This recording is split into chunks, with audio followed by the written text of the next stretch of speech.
نحمدہ و نصلی علی رسولہ الکریم اما بعد۔ اب یہاں پہ جیسے ہم یہودیوں اور قادیانیوں کے مشترکہ عقائد تفصیل سے بتلا رہے ہیں، ان کے 5ویں عقیدے پہ غور کیجئے۔ 5واں عقیدہ یہودیوں اور قادیانیوں کا مشترکہ یہ ہے کہ جو انبیاء کرام علیہم السلام کی ذات مبارکہ ہوتی ہیں، ان انبیاء کی زبان پہ جھوٹ جاری ہوتا ہے، نبی جھوٹ بول سکتے ہیں، ان کو جھوٹ بولنے میں کوئی رکاوٹ یا دقت نہیں ہوتی، یہ نبیوں کے لیے جھوٹ بولنے کو جائز سمجھتے ہیں۔ جبکہ اہل اسلام کا عقیدہ یہی ہے، اور یہی تمام جو صحیح مذاہب تھے آسمان سے، جیسے دین اسلام شروع سے اللہ کی طرف سے دین اسلام ہی تھا، حضرت موسیٰ، حضرت عیسیٰ، تمام انبیاء کرام علیہم السلام ان کی زبانیں صدق کی مظہر تھیں، چونکہ نبی زمین پر خدا کا نمائندہ ہے،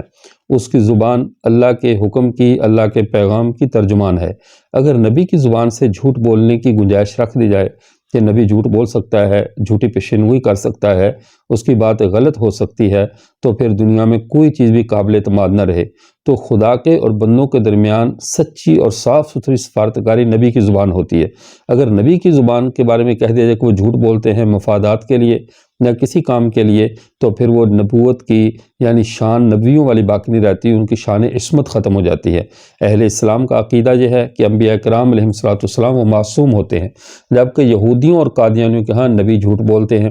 اب یہاں پہ ایک اور بات بھی ذہن میں رہے کہ یہودیوں اور قادیانیوں کے ہاں نبی کی حیثیت محض ایک نجومی کی ہے، جیسے نجومیوں کا کام پیشنگوئیاں کرنا ہے۔ اب قادیانیوں کی تمام لٹریچر کو اٹھا کر دیکھیں، یہ نبوت کے لیے پیشنگوئیوں کو معیار بناتے ہیں، جو فٹ پاتھوں پر بیٹھے ہوئے جو اپنے آپ کو پروفیسر کہتے ہیں، پامسٹ ہوتے ہیں، ہاتھ دے کر پیشنگوئی کرنے والے نجومی ٹائپ، تو نبیوں کو بھی یہ قادیانی اور یہودی اسی درجے کا سمجھتے ہیں کہ ان کا کام پیشنگوئیاں کرنا ہے، سچی ہوں یا جھوٹی ہوں اس سے کوئی فرق نہیں پڑتا۔ جبکہ اسلام کے اندر نبی اللہ کے پیغام کو پہنچانے والے ہیں، وہ پیشنگوئیاں کرنے والے یا نجومیوں والے کام نبی نہیں کیا کرتے۔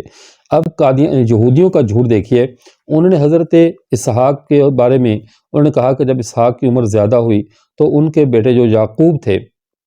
انہوں نے ان کے یعنی اس کے بقول جو تکوین میں لکھا ہے جس طرح، انہوں نے کہا کہ بیٹے میرے لیے کھانا لے کر آؤ، جنگل سے جاؤ شکار کر کے لاؤ، اور پھر میں اس سے کھاؤں گا اور کھا کر پھر آپ کے لیے برکت کی دعا کروں گا۔ تو کر عیسو جو شکار کرنے کے لیے چلا گیا، تو اسحاق کی جو یعقوب کی والدہ تھی وہ سن رہی تھی، اس نے کہا کہ تمہارا باپ کہیں برکت اس کو نہ دے دے، جلدی سے 2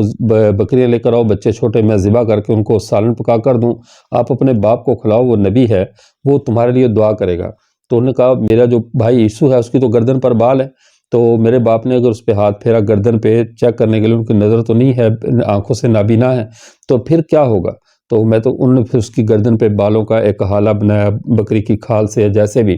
اب عیسیٰ کہہ رہے وہ یعقوب اسحاق کے پاس آئے، انہوں نے اس کی گردن پہ ہاتھ پھیرا، کون؟ انہوں نے کہا میں عیسو ہوں۔ تو پھر انہوں نے ان کے لیے برکت کی دعا کر دی۔ یہ آگے یہی واقعہ کئی اور اس سے بھی ان کے عقائد کا استنباط ہوتا ہے، وہ ہم وہاں اس موقع پہ وہ گفتگو کریں گے۔ لیکن یہاں پر دیکھیے کہ یعقوب نبی ہیں اور اپنے باپ سے جھوٹ بول رہے ہیں کہ میں عیسو ہوں۔ دوسری بات، گردن پہ بال بنا کر دھوکہ دے رہے ہیں۔ تو یہ عقیدہ اہل اسلام کا نہیں، یہ تحریف شدہ ان کے جو عہد نامہ جدید ہے، جو قدیم ہے، اس کے اندر یہ تحریف شدہ عبارات ہیں۔ لیکن چونکہ یہودیوں کے عقیدے میں نبی جھوٹ بول سکتا ہے، انہوں نے جھوٹ کی نسبت حضرت یعقوب کی طرف کر دی کہ یعقوب نے جھوٹ بول کر جو ہے وہ برکات لیں، اور برکت کو لے کر جو ہے وہ اس کو اپنے حضرت عیسیٰ سمجھ کر یا دھوکہ کھا کر انہوں نے یہ کام کیا۔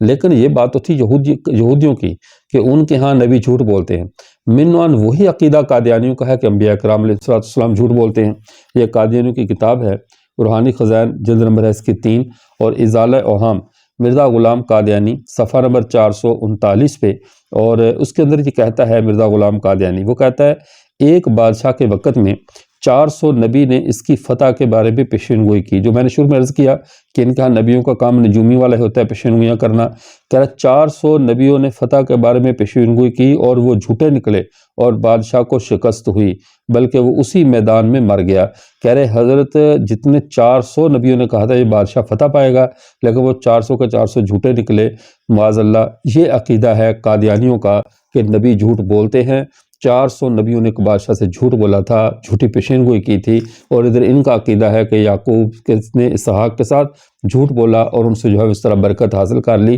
تو انبیاء کے غیر معصوم ہونے میں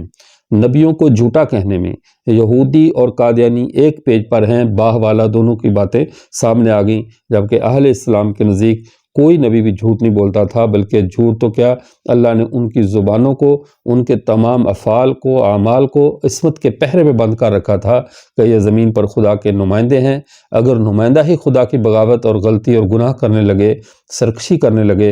اور خدا کا سفیر ہی گناہوں میں اور جھوٹ میں مبتلا ہو جائے تو سچے رب کا پیغام کیسے پہنچا سکتا ہے؟ اہل اسلام کے نزدیک انبیاء کرام کی ذات جھوٹ سے پاک ہے، جبکہ یہودیوں اور قادیانیوں دونوں کے نزدیک نبیوں کی ذات جھوٹ بولتی ہے۔ تو یہ 5 عقیدے ہوئے یہودیوں اور قادیانیوں کے جو کہ مشترکہ عقائد ہیں۔